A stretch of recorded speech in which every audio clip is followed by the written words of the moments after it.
Hi friends, welcome to movie talk Telugu YouTube channel. ఈ వీడియోలో constable Kanakam season 2 web series review and web series ఎలా ఉందనేది తెలుసుకుందాము. వీడియోని అయితే లైక్ చేయండి, అలాగే నాకు సపోర్టివ్గా ఉంటుంది. వీడియోని కూడా హైప్ చేయండి, దాని ద్వారా వీడియోలోని ఇన్ఫర్మేషన్ ఎక్కువ మందికి తెలుస్తుంది.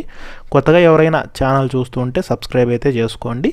ఇక లేట్ చేయకుండా టాపిక్లకి అయితే వెళ్ళిపోదాం. కానిస్టేబుల్ కనకం సీజన్ 2 వర్ష బొల్లమ్మ, రాజీవ్ కనకాల, మేఘాలేఖ ప్రధాన పాత్రలో నటించిన ఈ వెబ్ సిరీస్ ఆల్రెడీ సీజన్ 1 అయితే వచ్చింది. ఇప్పుడు సీజన్ 2 స్ట్రీమింగ్ అయితే అవుతోంది. ఈటీవీ విన్లో ఈ వెబ్ సిరీస్ అయితే స్ట్రీమింగ్ అవుతోంది.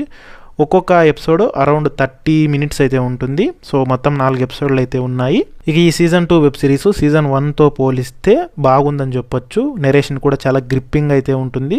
ఈ సీజన్ 2 కూడా వేరీ చంద్రిక అనే క్యాప్షన్తో స్టార్ట్ అవుతుంది. ఇందులో చంద్రిక కోసం సెర్చింగ్ చేస్తుంది కానిస్టేబుల్ కనకము.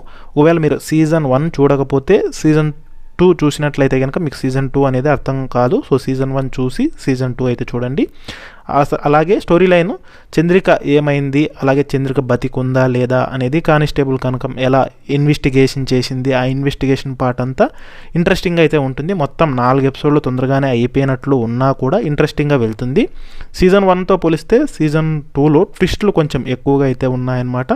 అందువల్ల కొంచెం ఎగ్జైటింగ్ ఫీలింగ్ కూడా అయితే ఉంటుంది. ఇక బీజిఎం విషయానికి వస్తే ఇది ప్లస్ పాయింట్ అయిందని చెప్పొచ్చు. అక్కడక్కడ బీజిఎం బాగా ఎలివేట్ అయింది. ఇక పర్ఫార్మెన్స్ విషయానికి వస్తే వర్ష బొల్లమ్మ, రాజీవ్ కనకాల, మేఘాలేఖ వాళ్ళ పాత్రల్లో తగిన పర్ఫార్మెన్స్ అయితే ఇచ్చారు. ఇక మిగతా సైడ్ యాక్టర్స్ కూడా అయితే కనుక బాగానే చేశారు. ఇక ఓవరాల్గా చూసుకుంటే సీజన్ 2 అనేది అయితే బాగుంది. అలాగే అడల్ట్ లాంగ్వేజ్ కానీ సీన్స్ కానీ ఎక్కడా లేవు. సో ఫ్యామిలీతో అయితే కనుక చూడొచ్చు.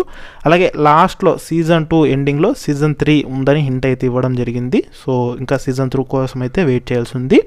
సో ఓవరాల్గా ఇది నా రివ్యూ. సో మీకేమనిపించింది అనేది కూడా కింద కామెంట్లో తెలియజేయండి.